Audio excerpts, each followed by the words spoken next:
Right now, before you've eaten breakfast, your body is already making decisions about energy.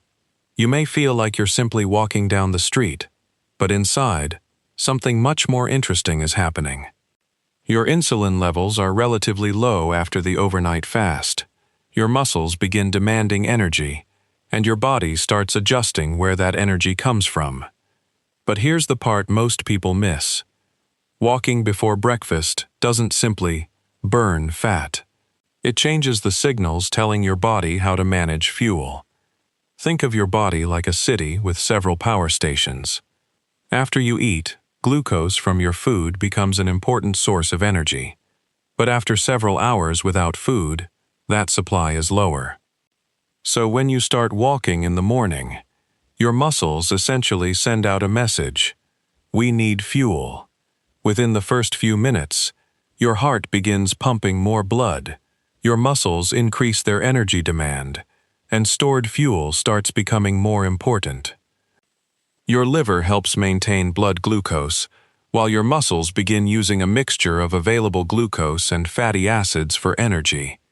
And this is where it gets interesting, because your body doesn't suddenly switch from sugar burning to fat burning. It adjusts the ratio.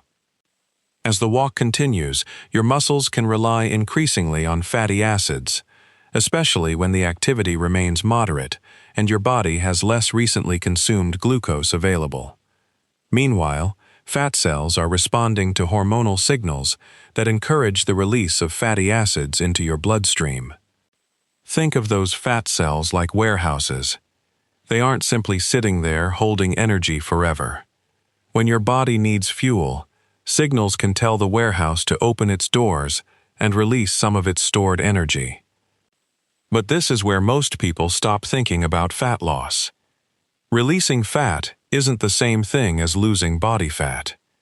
The released fatty acids still need to be transported, taken up by tissues, and actually used for energy. And your walking muscles are one of the places where that fuel can go. Now watch what happens when you repeat this process regularly.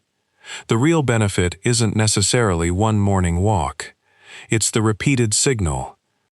Every walk tells your muscles, blood vessels, and energy systems, we're going to need to produce energy efficiently. Over time, your muscles can become better at using fuel, your body can become more responsive to insulin, and your cardiovascular system becomes more accustomed to movement. This is the deeper reason consistency matters. You're not forcing your body into some emergency fat-burning mode. You're giving it a reason to adapt. But here's another important detail. Walking before breakfast isn't magically better for everyone. Research comparing fasted and fed exercise suggests that exercising before eating can increase fat oxidation during the activity, but that doesn't automatically mean greater long-term fat loss.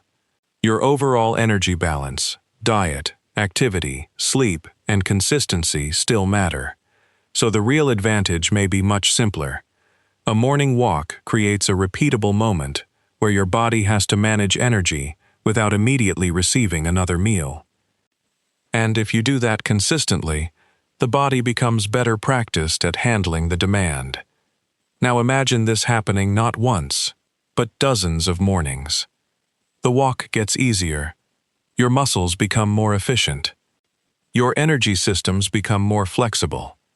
And the signals controlling how your body uses fuel become increasingly familiar. You weren't fighting your body. You were giving it information. That's the part most people misunderstand about fat loss. Your body isn't a machine that needs to be punished into changing. It's an intelligent system constantly responding to signals.